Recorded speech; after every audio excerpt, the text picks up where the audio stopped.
and thee. Though hardest labor's greatest chance of peace, and thus collected many agonies, sweet medicine that could the past allay, and this and thine own speech this day, and just the way that time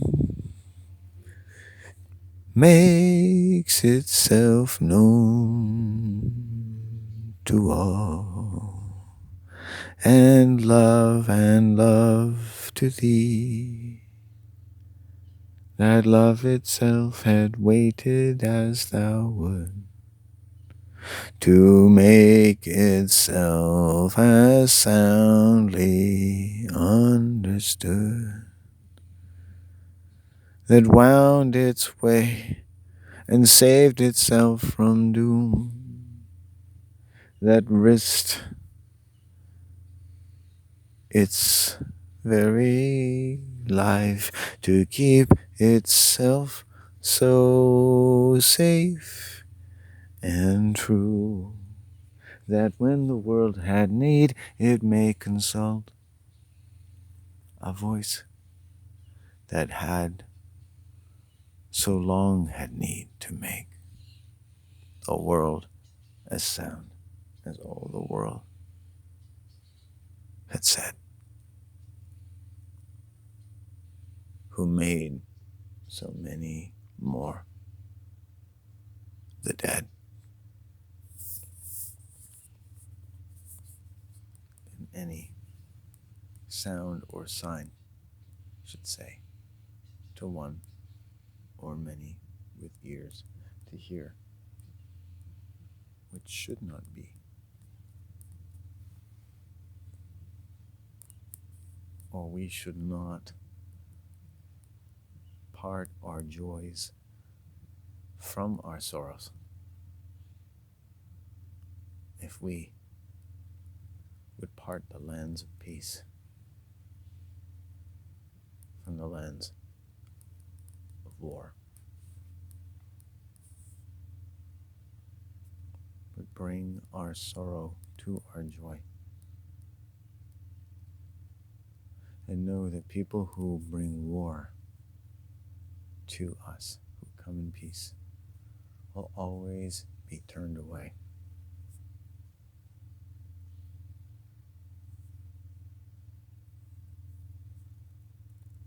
We will have to turn away from a world that came to us in peace that would do war with us. We would have emotion in our bodies that would say that we have to, in some sense, be turning away from that. Turning away. And sin, an original sin, by my interpretation, would then be turning away from the world. Turning away from something that naturally repelled us, because it came to us with war of any kind that even none would so pronounce.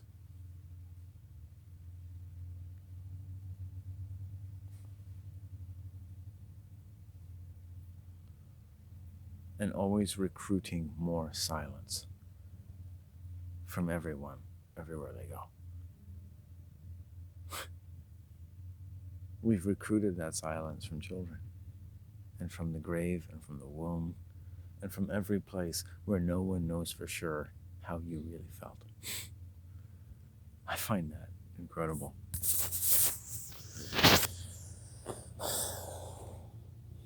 Formidable and delectable. I want to eat shrimp made at that restaurant. I don't know what that means. Oh.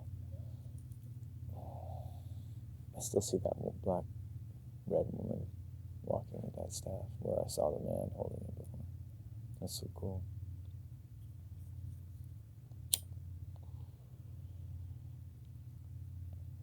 What cards did I turn today? I can't remember. One was an aggressive one. I think it was Badger, and one was pretty low-key. I think it's been good. I'll get home. Ooh.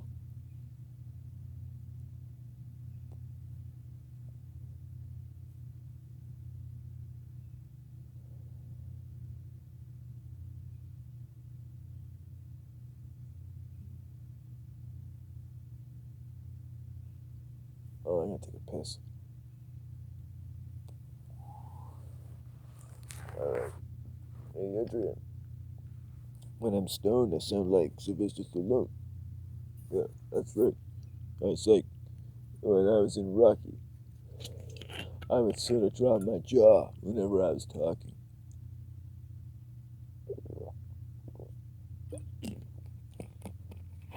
And my lip, even my lip has moved because I dropped my left testicle and my left jaw a little too much. That's why I did the left jab in there and I bring it up and my testicle comes up with me and I'm basically punching people with my left testicle. It's basically if you've ever gotten cigarettes out of those old vending machines, it's like, that's what I'm doing when I'm practicing the left testicle jab. I'm just like pulling that thing, you know, practice for wanking.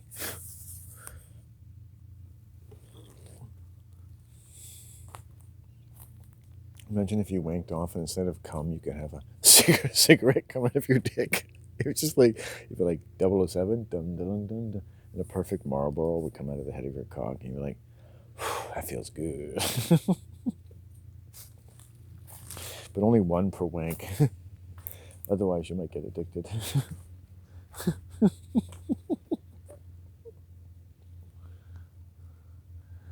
ironic, of course, because you would get addicted to wanking. When is a cigarette not just a cigarette? What is the intersection between cigarettes and sex? Cigarette is like cigasec, cigasex, cigarettes, or cigasex.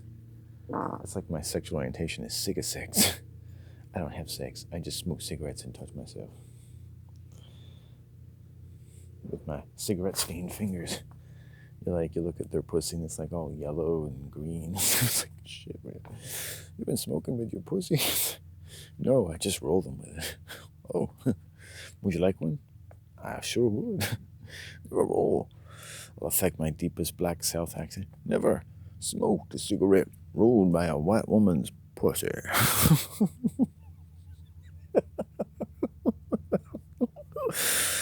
I quite like it. It's got the taste of emerald. I had an old chieftain, Kawasaki. I used to put emerald in there. I'd always get it on my lips for some reason. Well, now I know why.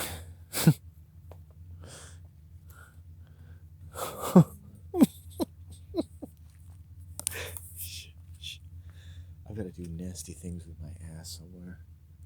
Wish there was a sign that said, "Oh, look, there's a deer. Hi. Hi. Sorry, but hi. Hi. You look beautiful." Yeah, I do nasty things. There's a sign. There should be a sign that's saying, instead of bathroom, it just said things. There should be a lineup for the regular bathroom, and then there's one like, you have to do nasty things with your ass and things that are better done away from people, and you're the guy walking over there. You're like, titter, titter, titter. It's like, hey, don't disrespect. If I was in that line right now, you don't know what would be happening. This is the serious can. This is the can, like, they've got red flags, or like, only go beyond this point if you're going to need the biohazard team.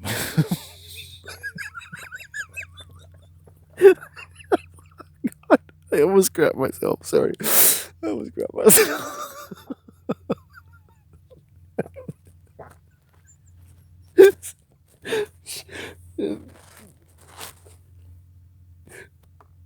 Oh, God, the deer. The deer. I'm traumatizing the deer. I almost crapped myself with that one. I almost crapped myself. It's okay, though. Now I've just got to be soothing tones. Soothing tones. Calming tones. I got to practice that. I think the art of negotiation. The next time somebody's really hostile with me, I'm like, okay, look, I understand you're upset with me, and I look like a long-haired dingbat who deserves to be kicked in the balls for the impertinence of sitting peacefully in nature, far out of the way of the prying eyes of the madding crowds of, if you'll forgive me, incontinent fucktards who can't be trusted to keep their disgraceful and perverted minds to themselves long enough to whittle themselves a stick long enough to get all the way up their ass and touch their testicles wherever they left them when they were forming the gonad that they have become. I don't know. I just made that up as I went along. Did it show?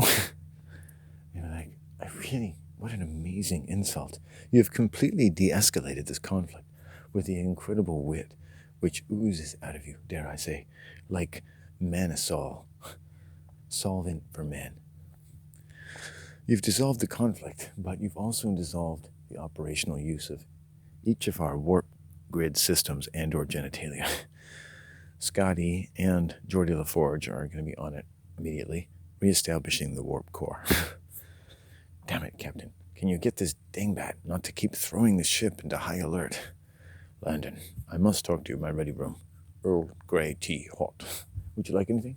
Yeah, can I get a cheeseburger from Burger King from 1987 with the extra special sauce? You seem to have found the one thing the replicator can't do. I think there was some kind of court hearing about whether or not it was really food. Apparently a Starfleet lock has been on that. I can't lift the lock. Sorry, stop it. Stop it.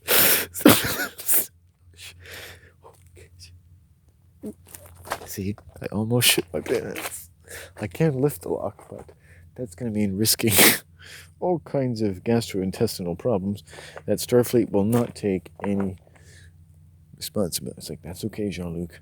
By the way, you're still baldly going where no bald man has gone before. Yes, I know. I love that joke every time you say it, Landon. I've been following your YouTube channel for years.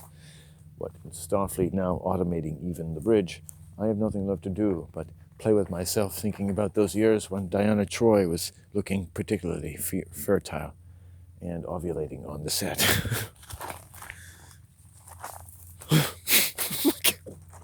Which for her meant telling everyone how she felt.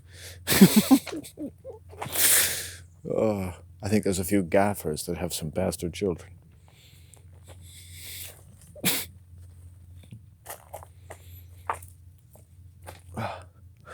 If you're wondering what I'm doing, I'm wandering around like a dog, sniffing his way to figure out where he can take a shit. Oh, hi. The deer is up there. Not too worried about me, but maybe she should be.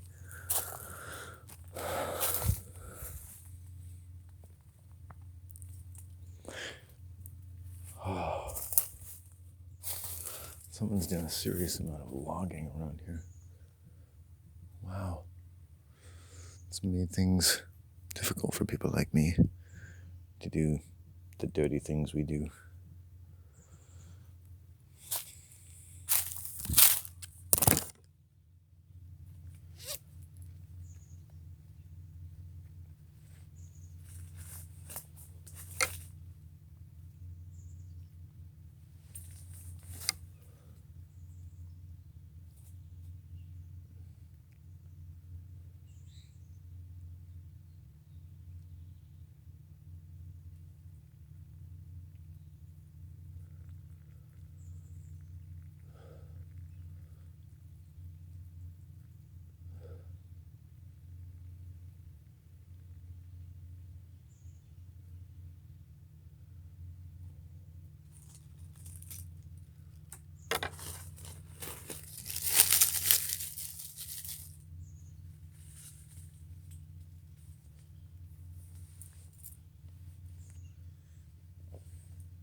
Wow.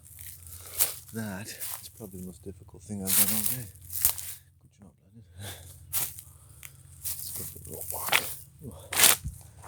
Oh. Success. Successful BM. Yeah, so I camped out here all day. That's pretty good.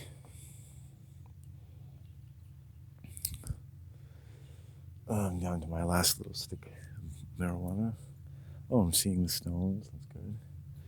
I said when I came back, what was it? I said 5 hours or so. I don't know what this is at. I should be able to have a fairly easy way back. You got about 10 minutes of pounding the rocks, and then you're pretty much away. That was a good crap. And the deer's coming down. I'm going to say one of my best craps of all time. I needed that. I knew I had another bowel movement in me, so it's like, oh, it's perfect. Another bowel movement and whizzed. I'm good. It's not bad considering that I'm not doing a lot of walking, which I associate with helping my bowels, so to my body to be, but on the upshot, I'm really relaxed. I'm not normally this relaxed. You know, anyone who knows me, if I had any friends, would know that I'm not relaxed. If I had friends, I would be relaxed. You know, and they'd be like, "You seem relaxed to me." It's like, "Oh, I'm not. I'm by myself all the time." There's something slightly unnerving about it. I will always be a bit weird to people, but hopefully it'll be for the best reason. You know, that I'm, like I said, like, there was that 2-year-old girl, and just for a moment, you can just peer into their time zone a little bit, just with sheer respect, you know? And anyone who says they have some sort of special language with children that isn't just respect, I was like, I'd be very dubious as to what that is. If you're not their parents. But yeah, just like I would recognize, in all fairness, another animal. You know, a beautiful animal. You know, unlike any other animal in the world. Undoubtedly, right? The beautiful animal of man, child, at their best. You know, they're not. It's before they are who they are before they are born. Before they are the thing that is born. Did I finish this off? I gotta check. I did. Okay. Food is gone. Food is gone. That's not worthy of a song. We're going to starve. Oh. What do you do when the food is gone? And no one wants to hear your stupid song.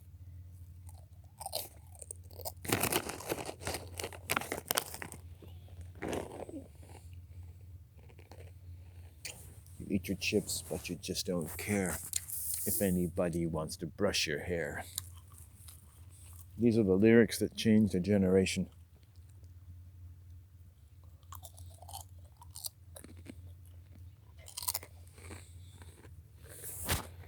Ouch, my crotch. I just bit my pubic hair. Why would my body do that to itself?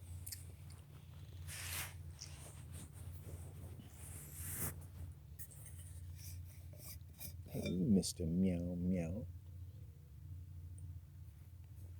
Does my pubic hair mean I have a pussy? I mean, it's just because my mound turns into, you know,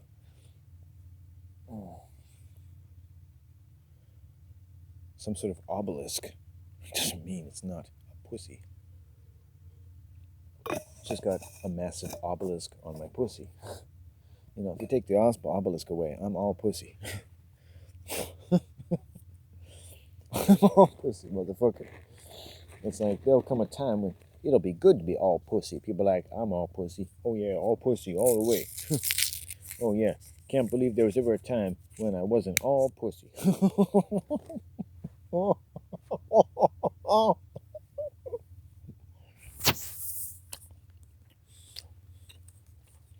Down deep, at the base of my massive cock, is an even bigger pussy. And behind that, an even bigger heart. And behind that, a really big mouth. And behind that, a huge hunger. for people's mounds and the sounds they make when they're in my mouth. Like my album, which goes like this.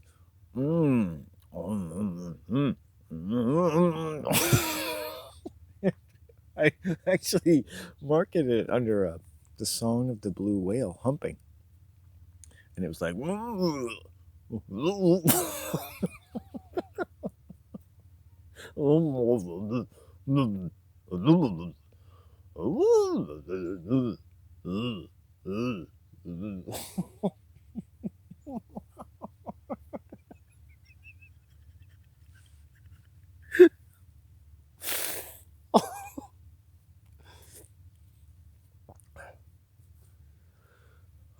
Goodness gracious.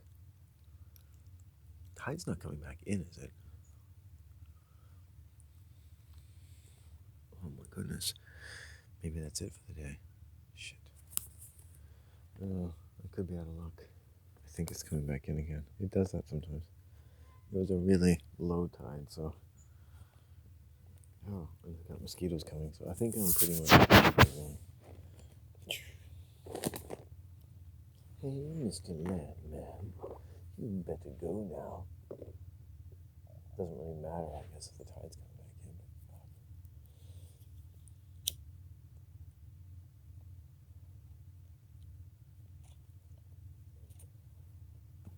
Alright. Guess we'll go. Yeah, I think the tide's coming back in. Well, yeah, you take your chances out here.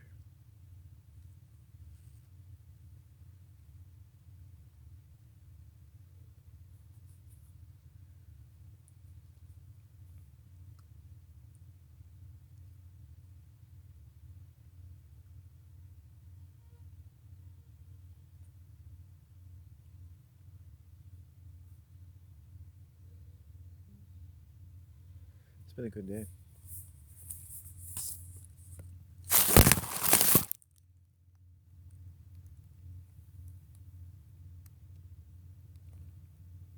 Getting up. I'm getting up.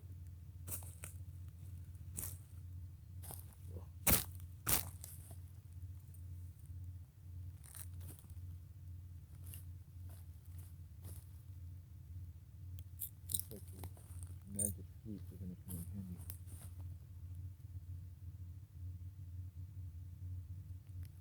Hey, Mr. Landman. You've got a song as fast as you can. And play it and mark it with B. And give it to Joey and Donna and me. Donna? Donna's my friend from Sussex. Don't you mean Debbie? Debbie's my sister. She's the one who likes the B. Should I give her the B from you? Give her my BM. What? What do you mean? Oh, I mean my BMW, you know? Give her my sports car.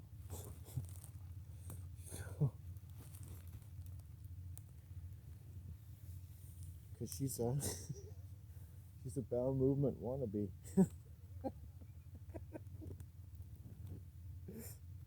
You're a BMW, a bowel movement wannabe.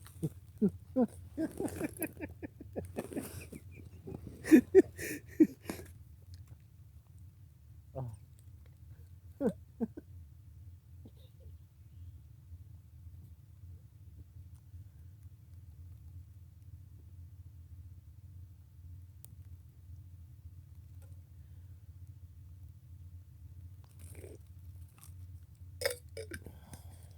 Some more ribs, guys.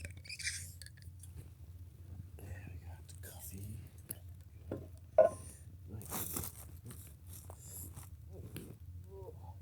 This. I don't know how I keep all my shit together. It's amazing. I deserve a raise.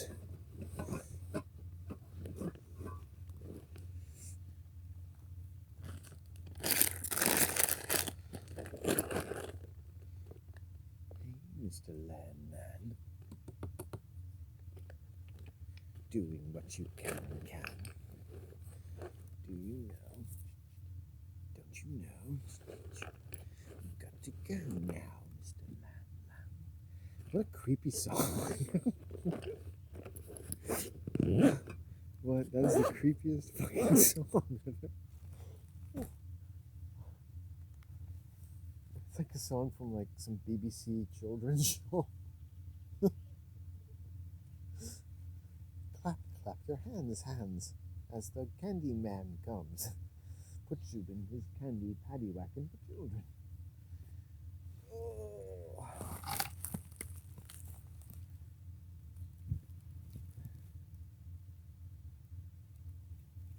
Who can bless the world with joy with every toy? Candyman can. Candyman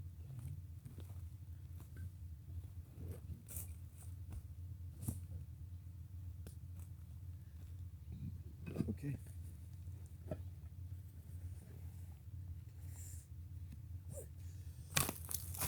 Bears, I am very glad that I evacuated my bowels in the efficient and appropriate manner prescribed by the Queen herself when in some of her vast estate here in the Canadian territories, where it says in the booklet designed by Her Majesty to 1, wipe your ass with all available roughage. You cannot be too many, however uncomfortable things between your hand and Her Majesty's excrement.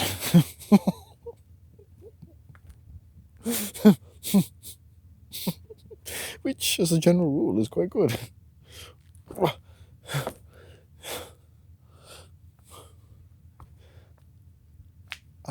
There's some geese going by. We are really, really blessed. Wow, I'm just going to wait here. I'm not sure if the tide is coming in or going out now, so but the geese are going by. Okay. Right. Wow, that's neat. I really don't know. So, I accept that the ocean has her nature, so she comes and goes as she would. There are things like tide charts. I do have 2 feet, so I'm okay. And the geese, they have their thing, of course. Ooh. All right. Wow, you guys look good. Huh, that's the person I've been looking at, that seaweed. It was a man standing there, a really strident man. Kind of see him again. And there was a female in black. It's nice. I've seen some nice spirits, like while I'm talking and about children, seeing a child in nature or seeing something in the wood or something encouraging and in nature, going, yeah, keep talking. It's like, oh, okay. That's a gentle schizophrenia. I see voices, meant that when combined with my own, have a large amount of, if poetic, value.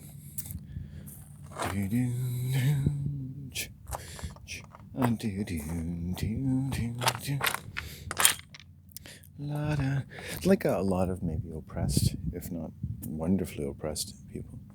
I don't want to ever have as much influence on the world as the world has had on me, because the example that it sets is that in order to have that level of influence, you would have to be very deceptive. And the world is like some cosmic Egypt. It just admits every language of deception. And so you can never best a world that accepts and welcomes every kind of language of deception. Honesty itself could best that world, and that world would be all the test of that honesty. You can quote me on that. As you ascend to the throne of all the worlds with the sheer power of your honesty. And boy, they break the balls of the honest man more than of the lying man. Although the lying man, his balls are also hurting as well. We must all come together, the balls of every man, and say, hey, our balls hurt. Maybe we should all stop hammering them away. I'll stop hurting your balls if you stop hurting mine. A new philosophy of peace. First off, a man just has to wave his hand in such a way as anyone hurting his balls should stop instantly. Your wife is talking to you about how you don't earn enough money, and you wave your hand and she goes, oh, Sorry. Allah himself does not permit it. Now, women should also have a comparable power. When she feels the need to talk about her feelings and other things that are a mere pretext to put the balls of her husband in a kind of sling, a kind of emotional and sexual surrogate, into which she pounds the many variegated lusts that have amounted to a violent need to abrogate all notions of male trust of the female kind into a supplementary and magnified catharsis of biblical proportions, meted out even in the many wonderful regressive forms of taxation on the working man's flesh and blood, and labors no less that go back to those of a mother's womb that could scarcely have avoided the mad and biblical contempt which every child should be thankful to have been meted out upon his flesh and blood before he got to see the world and test his capacity to remain poised, as it were, between one world and the next, afforded the most incompetent company that should ever have attended the most wonderful being the world should ever have been blessed to be introduced to.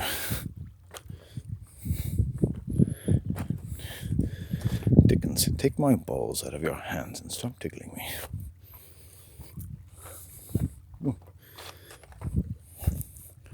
Take your balls and stroke them softly. Know that stones and balls are strong, not to be touched without some lovely lady scrumptious and wheelie thoughts. Oh, make us hear just how much you value getting a chance to touch such wonderful spheres that take away all your fears, that your panties will have to be in a bunch.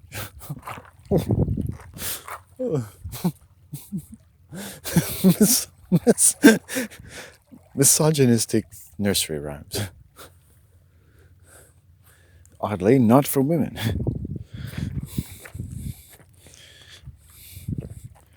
Now we're going to do a turn of, I don't know if the tide's going out, and should I have rolled up my pants or placed my brassiere someplace in my backpack where my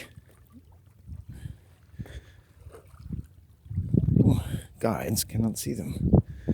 I've only displayed them as a sign that I am a modest female and not to be trifled with in the arts of love or war. They might have interpreted that I am offering them my pussy free of charge. Okay, we're bedding down for the night. I think we'll see. Note, journal. Coitus has not been initiated. 11 p.m. 1 a.m. I've seen no signs of male interest. My panties seem to have achieved the desired effect of warding off any unworthy men. Wait a second. I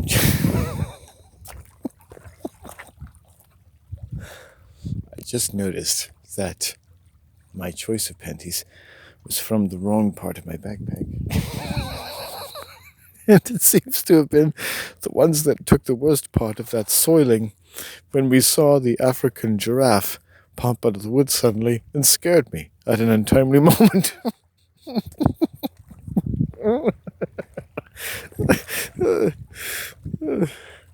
The study, however, is not a complete loss.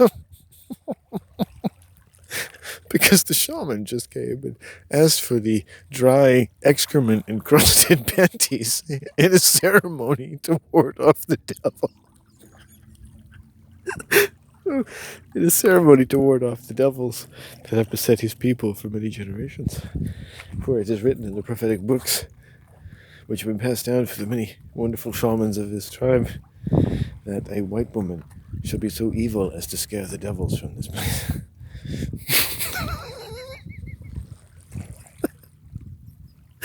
Okay. So, this is my female counterpart, a woman who has an extreme amount of trouble getting laid. Alexa Rodriguez, PhD.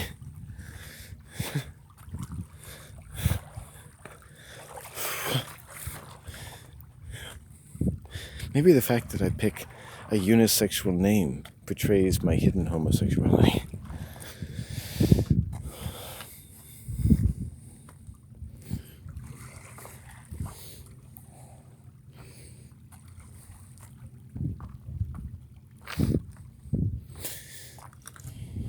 You know gay. This is actually one of the nicest days I've had in a year or more. I'm very happy. Try not to break my leg and I'll be okay.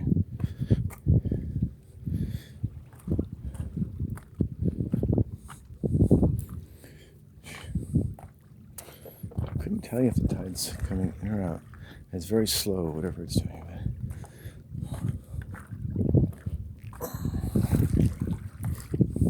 I like wearing these shoes instead of boots, although I'll probably feel it tomorrow.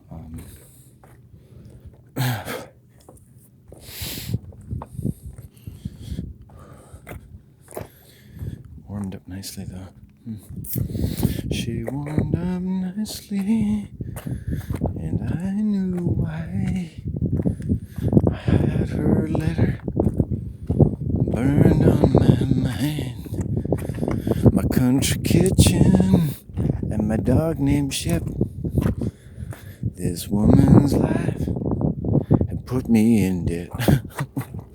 But then when I felt her lovely words, and she must have mailed them from in her purse, and clutched her tender and vulnerable mind to the postal service that we like.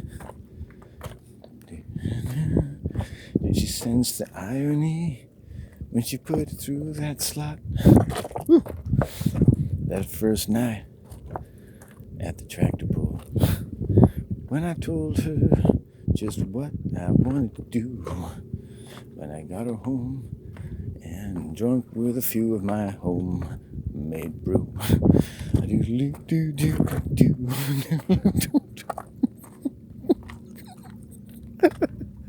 Shh, shh, shh, don't make me laugh. Why am I always making myself laugh so much? Where is this coming from?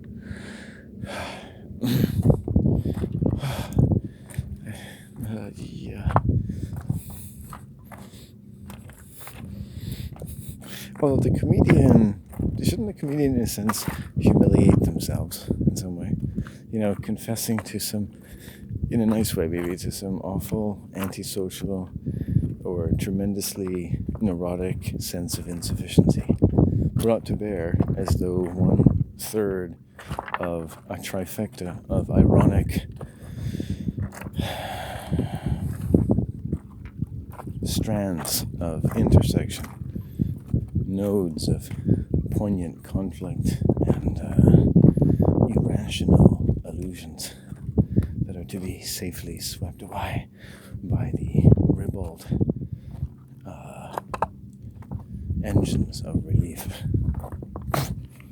A chance to allow ourselves to release what we could not permit ourselves to release in a world where we permit almost everything else.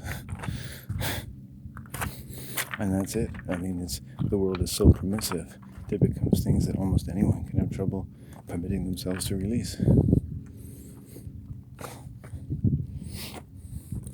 Chief among those people, myself.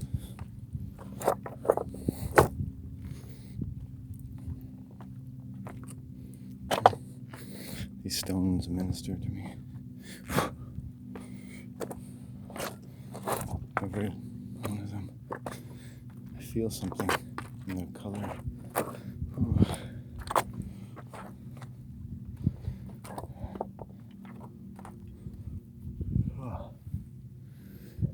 Okay. Hear the birds. Do you hear the birds, Master? I do. What does that mean? It means we are coming closer to the green patch. The green patch, yes. It is the place where her ladyship awaits us, and she'll greet us and help us break our journey with the many sports and the much warmth that ladies may give to a man who travels hither and yon, and not always knowing where he's going to get his next meal. You say the green space. Yes, up ahead, over that verge. I can tell, because the Quigley branches and the eglantine are pointed in the southwestern direction, which was painted over the face of the purple demon which came to me in a dream last night.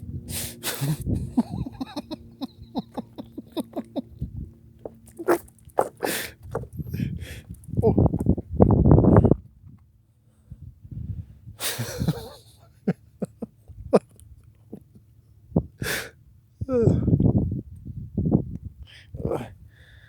Okay.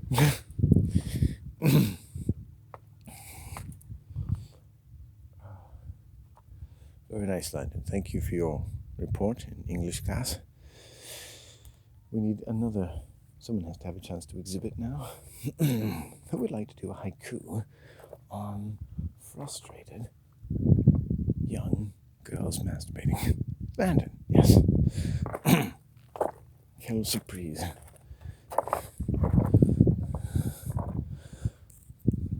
My hands move like a caffeine freak on Quaaludes.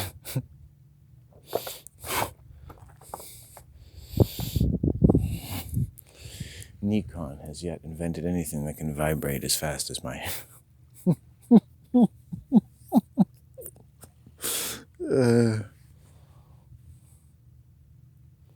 terrible loss for typewriting.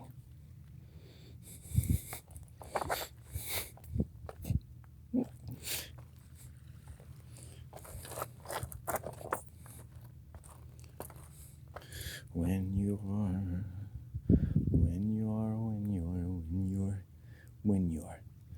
you're what?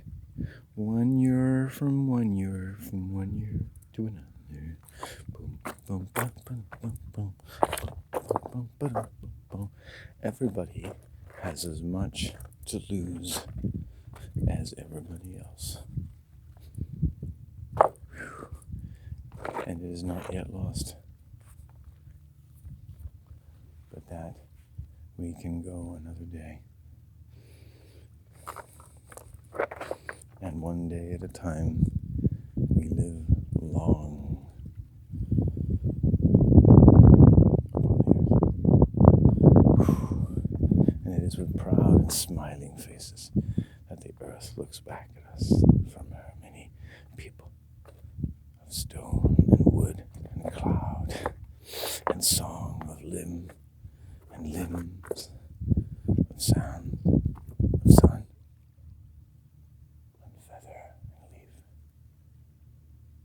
Whisper, and a wing, and a prayer.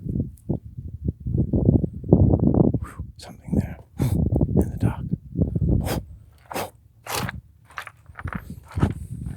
What is it? It is we, the fair spirits of things gone by. Ooh, ooh. Look at our fair hero there. All is lost, and yet his care is dear as in his own father's brow, when pride itself had been around the earth, not in its orbit, nay, but sounding forth from day to day in patterns that the mind could make, if given but some time to make a song from there. Do do do do do do do. A new fair vision there. Do do do do do do do. And out of years, do do do do do do do do. There's see or see new things that grow on voices passing like the many winds. and touched by leaves o'er which they pass. We have touched like many flags the meanest of our feelings to the world, and every flag of peace, and we should feel that peace. Da, da, da, da, da, da, da, da. That opens leaves, da, da, da. And flowers too, dun, dun, dun, dun, dun. And birds and bees, dun, dun, dun, dun, dun. And skies so blue, dun, dun, dun, dun. The sound of snakes, dun, dun, dun, dun, dun. The voice that screams, dun, dun, dun, dun, dun, dun. And what that does, dun, dun, dun, dun, dun, dun. And what this means, dun, dun, dun, dun, dun. Every breath and stirred by fears unknown, but makes it so. And every bone makes it known, every bone. Our blood moves like our mind, entwined through our days. And it's science in itself. How it stays. Bum, bum, bum, bum, bum, bum, bum, bum. How do we speak?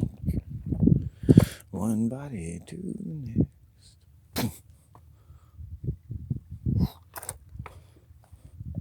How do we fare? The many leagues of poison that passes through the blood of man, and patterns that we can hear and analyze. A mind for patterns in nature is a mind that can see sickness and feel sickness. At some point you might just qualify yourself to imagine sickness and probably be fairly accurate.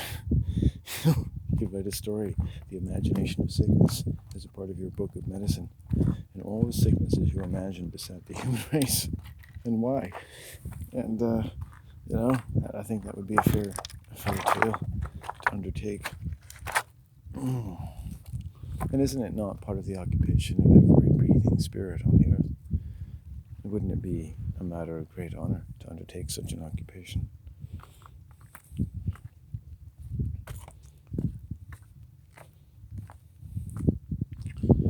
That the great spirit himself or herself would be very proud.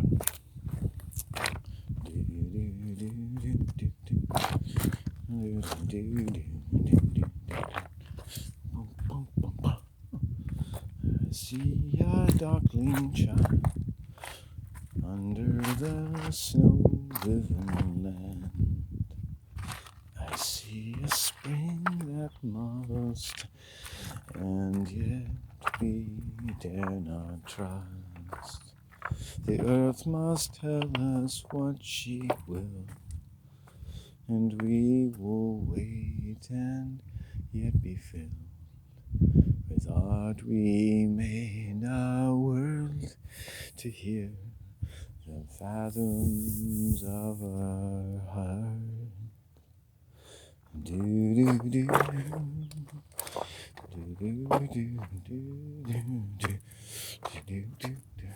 Isn't it weird that hippies don't like me? Nor hipsters, nor normies. I don't know what that is, but it just sounds cool. I wish I was one of them. Ooh, then there's normas. They're female normies.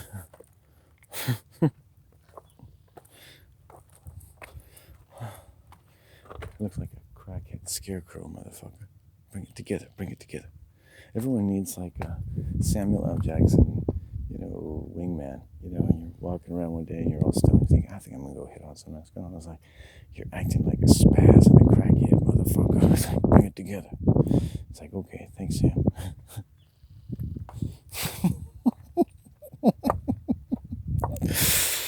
And he's like, no problem, brother. That'll be $19.99. And stop stiffing us if you want, motherfucker.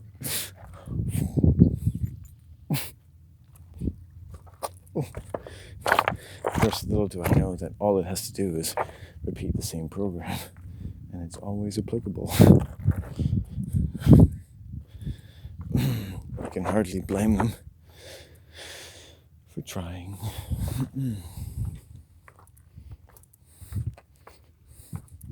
The law of possibilities and averages, and the laws of averages in mathematics tell us that every human being is being duped every day for thousands of dollars of their own flesh and blood. And there's a lot of money that can be made doing that if you've got the right attitude. I take the platitude attitude myself. I feel like a life filled with platitudes is the only life worth living. Happiness is good. Evil is bad. I've always lived by that rule. And also, I like pleasant things over unpleasant things. I think unpleasant people should go kill themselves to let us beautiful, pleasant people wander around and collect welfare checks and take a crap wherever we want to, because life's been tough on us. Thank you for listening.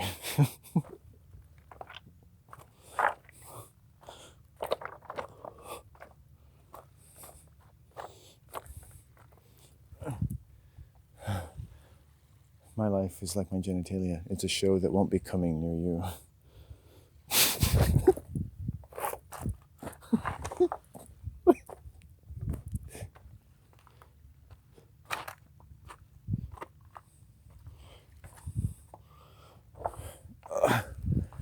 Oh, goodness.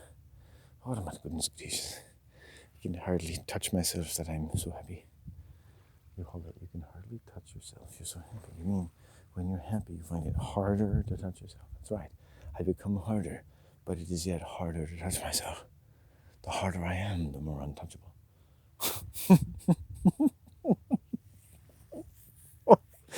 Colleen said in it, this is, what's her name? Mona something. Mona Furtag, I don't know. Sunday Night Sex Show. So you're telling me that the harder you get, the harder it is to... Yeah, right. Yeah, it's true. Sometimes I just try running into a wall and I always manage to miss. It's like a battleship that always runs away from the war. But the seamen are always very dedicated. They always get really busy, like something's really going to happen, but nothing ever does. And quite frankly, I'm kind of glad. I'm kind of relieved. It's like having a dream when you're naked in school, but then you wake up and it's okay. You're just naked in bed with your Auntie Lee.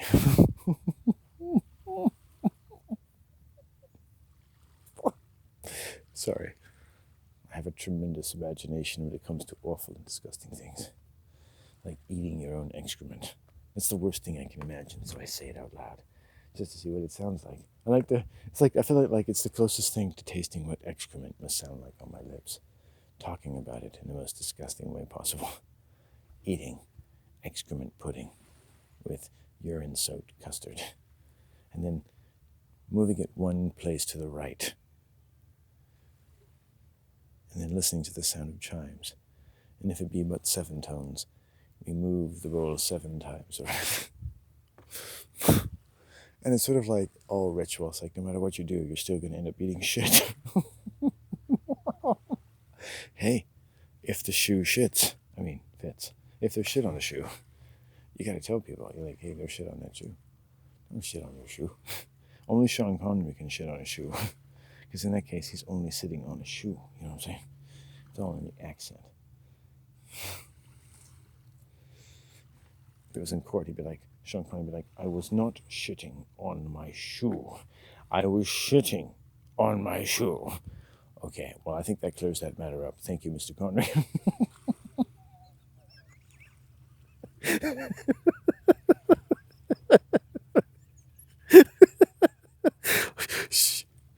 At least I'm not going to shit my pants now. That was remarkably difficult. I'm going to a special place, but not heaven. I'm not going to die. I just feel like it. It's a common thought. It's like I feel like I'm falling when I'm asleep. And then I wake up and my whole body is filled with sweat. and I have a giant erection. What should I do, doctor?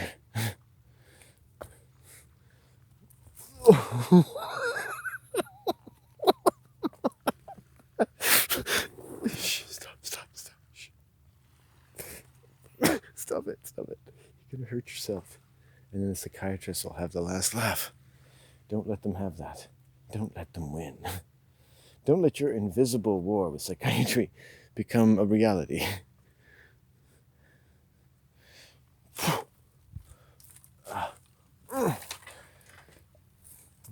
The invisible war. One man's invisible war with everyone, depending on who he hated today. Have like the hate-o-meter app, like who's popular to hate. Apparently it's okay. It's like it's 2200. It's like apparently we can start hating black people again. Woohoo-wee. The N-word has now been announced, the national word of Britain, on account of the occasion of 500 years anniversary since we first made those blinkety-blink. I went into the future and it wasn't nice. They're getting mean to black people again. Damn it. What can we do? We're going to have to change history. Dun dun dun.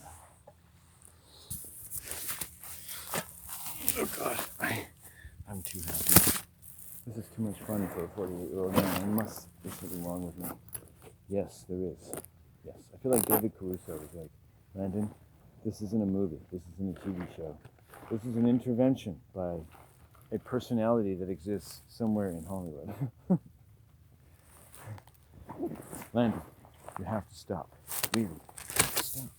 You spend too much time talking to yourself. You must interact with a female soon. The next one you see. Okay. Can I use myself? No.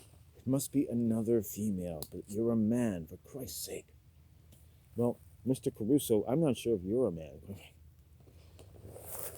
Well, I take that as a compliment. Thank you.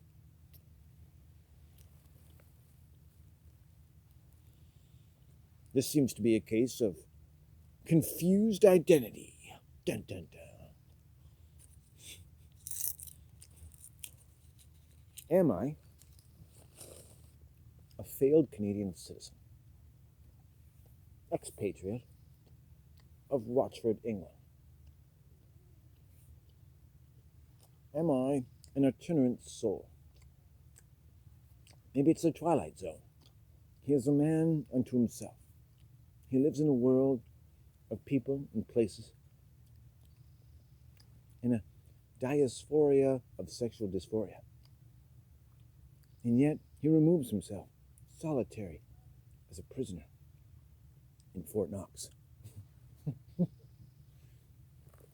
trying on the golden bracelets of ancient czars and retired mummies. But it's not enough. He stares into his reflection one night in the gold room and says, gold is not enough for the human spirit. I must walk again among the peasants and share with them the knowledge of the golden room, where you can spank yourself in orgasm over and over and you never get tired. It's like being able to sneeze all day long.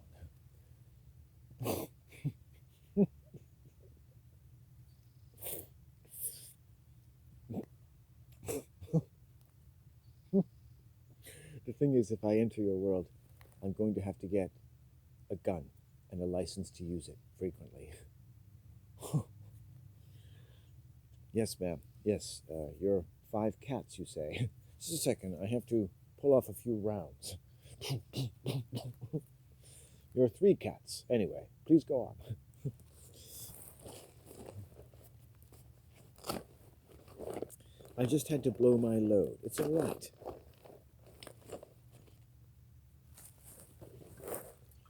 No, I didn't have to technically blow them away, but you got to admit, it was dramatic, wasn't it? Like Dirty Harry there for a second. Ooh, those cute little things. Buttons, I should say.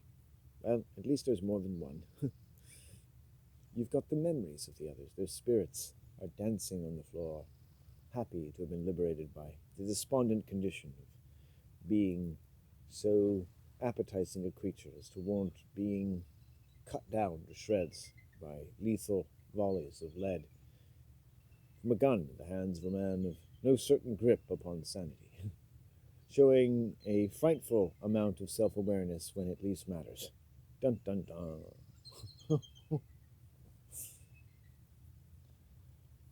I like Nabokov. Mm. I like to say his name when I'm constipated. Nikolai Nabokov. Mm. This is no reflection on the constipated writing of Nikolai Nabokov. Mm. Mm. Mm. Uh. Uh. Uh. He is my friend, and once upon a time, my lover. We broke the back of Brokeback Mountain in 1732.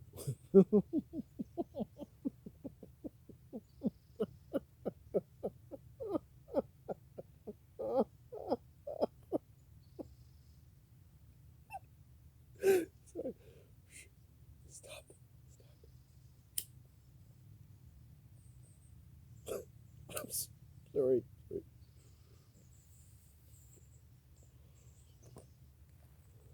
Enjoy your weed. Be comfortable and calm. Be alpha. Be like Joe Rogan. Hey, Joe. Hey, Lennon. You're really bald, Joe. You're like bald as fuck. That is an obvious attempt to draw attention to your physical body in a less than flattering manner, thereby breaking two of the major rules that I consider the pinnacle of manhood. You must now flagellate me. I open my pelvis up to you. You may do. I am at your mercy, Mr. Rogan. Rogan, they call you. Rough Rogan. Gentle Rogan. Pop a token in Rogan's head. And call him Stroking Rogan. Rogan's run. Sometimes Rogan is runny, but that happens when you do a pig and a poke whenever a man bends over to pick up one of his tokens.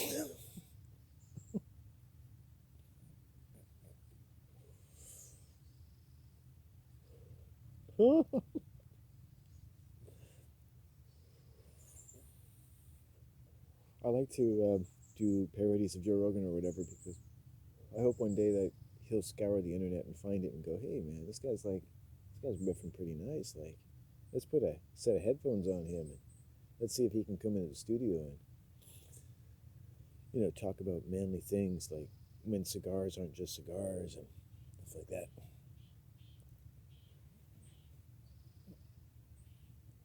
People like, Landon, you actually see faces and shit and stuff when you're walking around. Is that right? I see things, I see creatures in the mountains. Looks like a salamander right now. He's like, I don't know, I think he's warming his hand by a fire. Oh, he's near an orchid. He's like a little gecko. And it's got all these stamens and they're filled with like yellow nectar.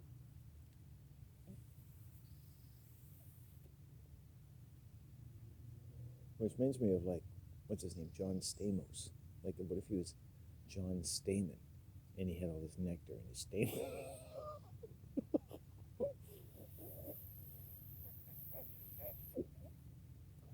It's neat to like just talk about men as being fertile, objectifying them in a sense. Fertile men, fertile looking men.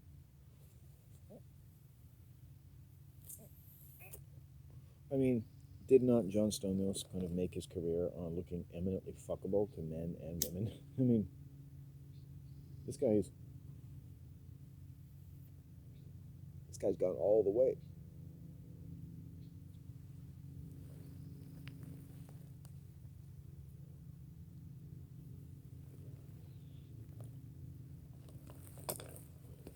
Queen and country should be very happy with him.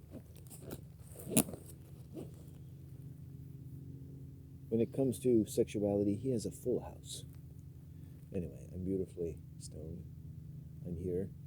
You might have noticed that my voice keeps making sounds, but the part of my brain that's supposed to wait for something important to say is no longer working. I'm looking for the sacred. I see things in the leaves. I told a psychiatrist once, he said, tell me something that you like to do. And I said, I like looking at leaves. And he took it as an insult.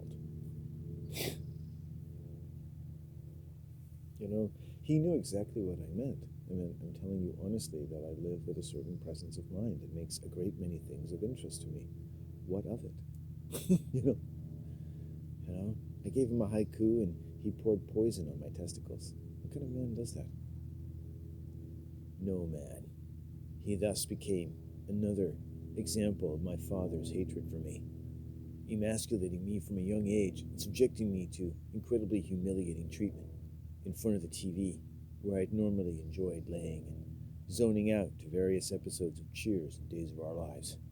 This was not to be borne, and so I retired to my room and wrote my first or second novel about a woman who leaves her family to hook in some western sunny locale and finds herself, her body stuck to a bunch of discarded garbage, to allude, of course, to how she has been discarded like garbage because she wanted to have her freedom. And this begins the story where she finds an environment where she's been absolutely rejected by everything and everyone about this world, to find some reason to feel beautiful about herself. And it just rings my fucking bell. And it was like, I wrote that 25 years ago.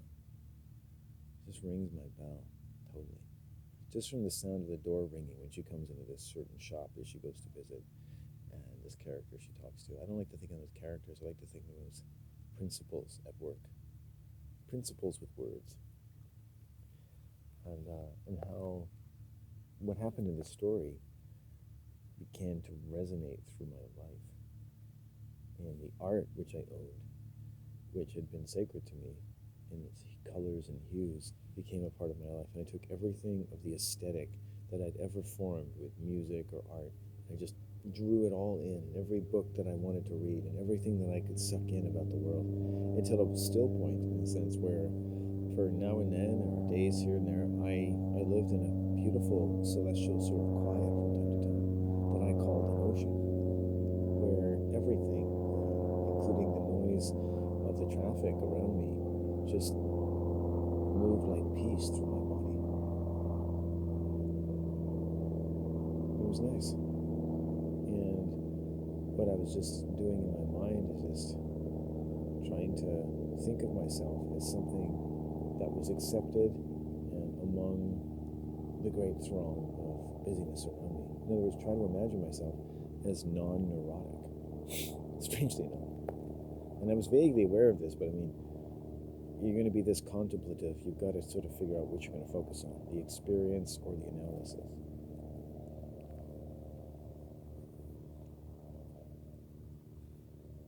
Anyway, one of my fugues was actually interrupted by the police to do a Terry stop, which is like, I mean, it's an interesting intrusion into the experience. And then in some cases, I felt it was quite poignant. I mean, you tend to be in a state of mind where everything is poignant. When you're feeling the greatest amount of peace that a human being can probably do all by themselves with the wonderful little thing we call a brain, and then to be interrupted by someone who clearly was not recommending themselves as someone that was interested in me feeling safe and comfortable in our local community. And that is unmistakable, and that's psychosis, and that's, it is what it is. Then you just have to kind of like categorize it in different ways that make it palatable, without, becoming yourself anti-police. It's just, the brain never forgets these things. You just never forget to look in that man's eyes, which that's all I needed to see. That's all I wanted. I just wanted to look in his eyes. And that look when he walked away, it's like, I think the fact that I was looking, it's sometimes just a look with certain men, and it's like, that's enough to sort of take away the grandeur of their achievement, take away a little bit of the honor of their achievement. Just keep looking. It's sometimes just an extra of half a second, just to hang up their mind on something that doesn't allow them to squander quite as much of your time as they hope for, but to make it clear that they have indeed wasted a great deal of their time and mine. There's no doubt about it. There's nothing like sucker punching someone to feel both high and low. And I don't know, I think whatever job, whatever uniform you put on, it's nice to think that good people feel good uniforms, and that in other cases, it's important maybe not to focus so much on the police, although, of course, when they're completely out of order, that's exactly what you should do. But to look at human beings in various conditions exhibit something that's a far more general malaise than it might be isolated to be. You don't want to scapegoat the police for being human. In other words, you give any human in terms of the average psychological profile of the general population, and you're adding stresses, you're putting these types of, yes, it's great to have a fraternity and order of the blue shield and all this, but all this stuff to some people's brains just turns them into a complete psychopath. And on the way there, it becomes a pretty good policeman too. And it's a gray scale, and probably if you're in the police, you get this without any much explanation, and you find your place with it. That's part of the job. You're obviously somebody who can do that. And all it needs is a strong level of suggestion and a sense of confidence and lots of other things to do than to have existential quandaries about the kind of pathogenesis that can be exhibited by any group of people under stress, however laudable the occasion may be. That's not taught in Criminology 101.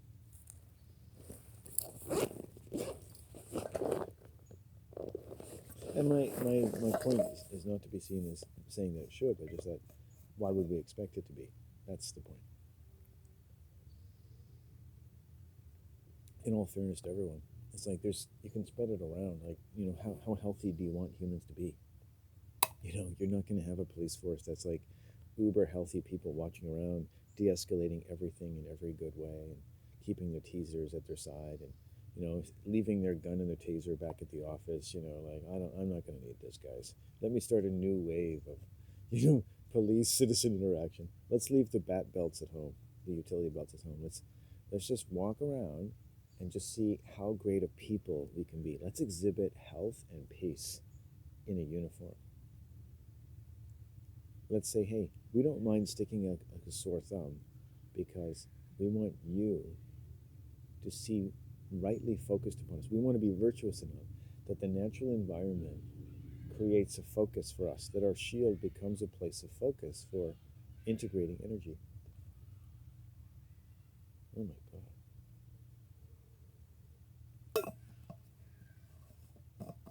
I'm going to move, just the sound of that. That's like pure evil. I'm like a child screaming. I'm not into you at all. Thank you, Stone. The stone of stones. Stone of righteousness. The stone of the pleasures of Buddha.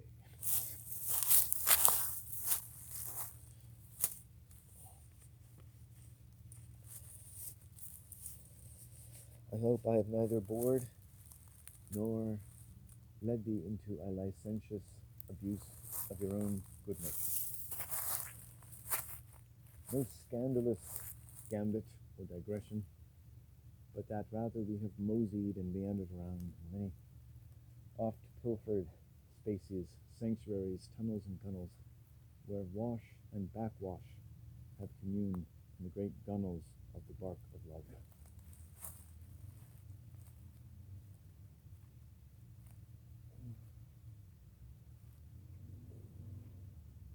Where metaphors shall join with many majestic labors that have to offer us, like the sea, its